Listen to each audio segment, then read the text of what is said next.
What's good, YouTube? Cardfight King here, Aqua Life Baby. You already know what it is over here. And yes, the background on my uh, webcam is a little bit different. Got my boy Vmon back here. Wormmon's hiding down over there somewhere, as per usual. Let me see if I can get him to a little bit right there. But I wanted to just really introduce Digimon to the channel. I love this game.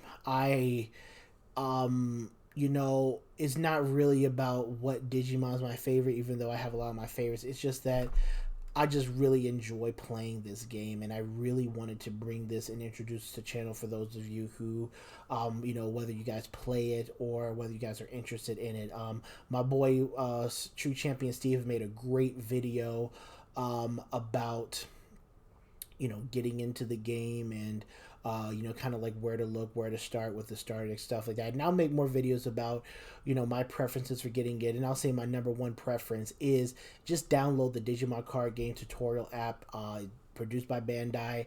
It's free on the apps, on the iTunes App Store or the Google Play Store. Just download it to your phone, play it. I used to play it at red lights. Don't tell anybody. But yeah, it's just and that's how I really learned how to play the game from a fundamental standpoint. It's just playing the card game app, getting used to like what each trial deck has to offer just a little bit. So I would definitely do that. But I really like the game, and I kind of wanted to make a video talking about my experience with the game so far, and since this is release week, show you kind of what start doing deck profiles. I'm gonna show you today what decks that my brother and I have, and everything going forward. But True Champion Steven, I'll put his video link in the description below.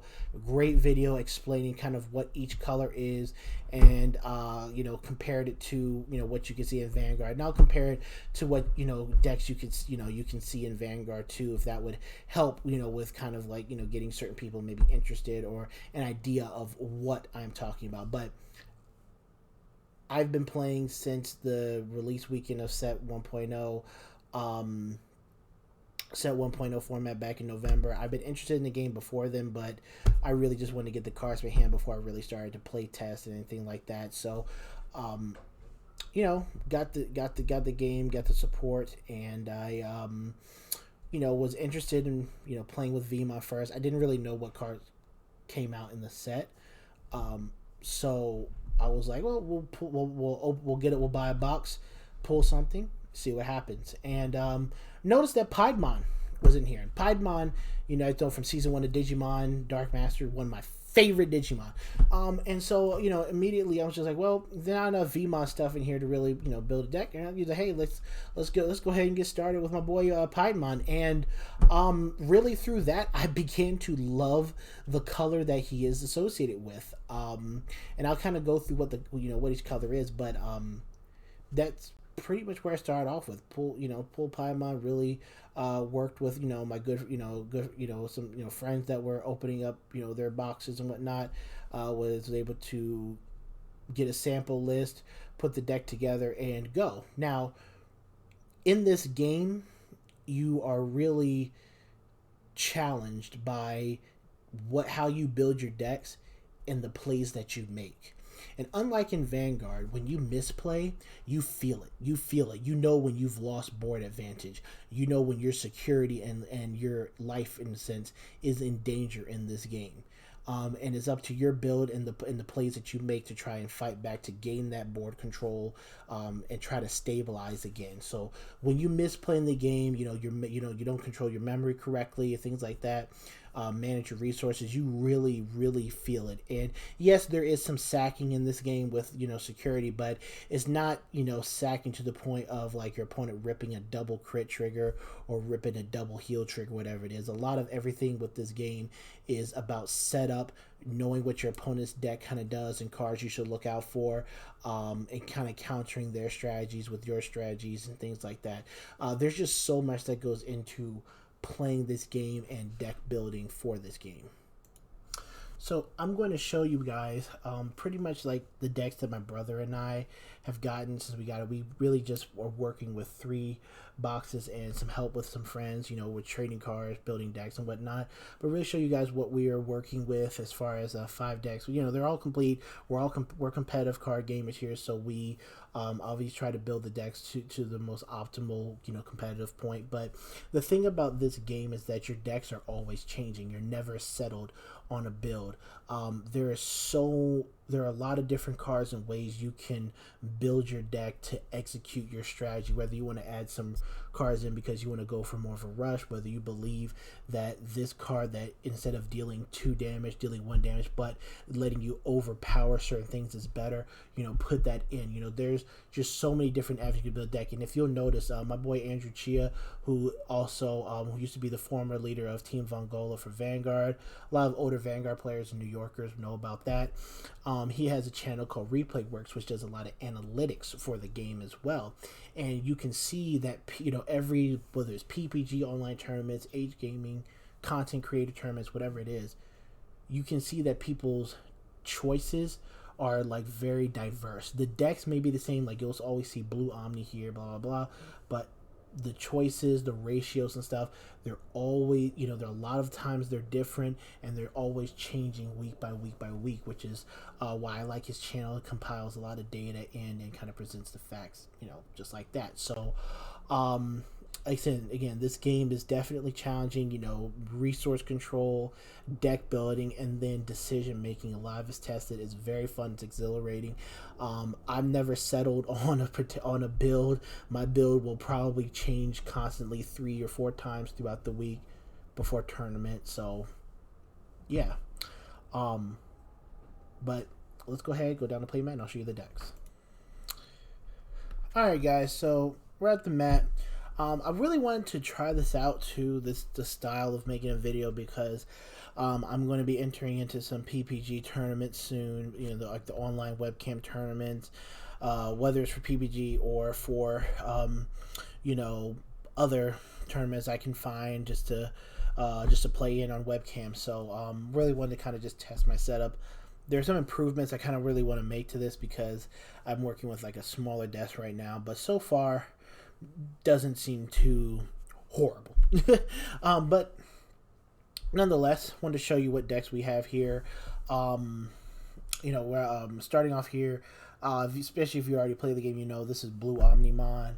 My brother and I got very lucky, and we pulled 3 copies of Omnimon out of 3 different boxes. At least that's all, and those are the boxes that we were only able to get. Anyways, so but pretty good. We're able to build what's the best deck in the format. If you've again follow Andrew Chia's channel, Replay Works, and I'll put his link in the description below because very good information for a lot of things too. But like Blue Omni is the deck that's been winning tournaments. It's seen at the highest percentage in all the tournaments that have been happening for people who are able to get products. So easily Blue Omnimon, but it's a pretty fun deck. Uses like Metal Garurumon, another one of my more favorite Digimon too. Not super favorite. I like him a lot. I could say he's one of my favorites, but I do like him a lot.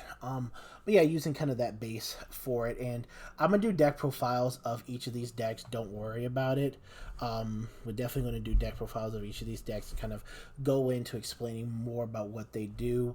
But True Champion Steven kind of gives you a good synopsis on what each color does, and the only color that we're really missing here is black. The infamous Black Steve plays black. Ironic, right? But black is really about building up a wall, defending, defending your security, and then beating over you with big machine monsters and War Greymon and things like that. And so I'll definitely get his deck profile for sure. But yeah, so I have Blue Omni here. I have a Kentarosmon / Angemon deck. This is my brother's deck. So yellow is really built around, in a sense, recovery and reducing your opponent's Digimon's powers, making them weaker, and destroying them if it hits 0. This is kind of what, again, playing off of what my boy True Champion Steven said, this is the closest you'll get to really a control deck. But this deck is pretty fun. Obviously there are obviously more improvements we want to make to the deck and different things we're trying out, but I really like this base here. Yellow Yellow does not have a great card pool right now, but when we get set 1.5 in March, yellow easily becomes the top two, top three deck in the game. It's just amazing. Right now, it's a pretty solid deck, but it really requires you. I think it's a deck that really kind of between this and purple really takes a lot. The most kind of like skill and practice to really master, as well as your build. Really to get the color and the plays you want to make down. Pretty Yellow is definitely pretty reactionary to your opponent in a way. And then we have purple. And as you guys told you before, Piedmon, super happy he's in the game, at least for the 1.0 format. Piedmon, purple is my favorite color. You guys are going to be seeing a lot of purple content on the channel. But I really like this deck. This deck gives you elements of Grand Blue, Shadow Paladin, and and Aqua Force to a degree, being able to swarm the board, make little attacks, has a good amount of draw. And really, what I like about purple the most is that it gives me the ability to really react to a lot of different scenarios, whether it's trying to remove a giant card off the board, whether it's knocking out multiple cards on my opponent's side of the board. Gives me the option to flood the board if I need to play more control. Like, it just gives me a lot of different options. I would say it's like the jack of all traits, master of some. Obviously, there are limitations to everything you can play around it, but that's really what it does. A lot of reanimation from the trash or the drop zone if we were in Vanguard. So that's purple. I just love this color so much.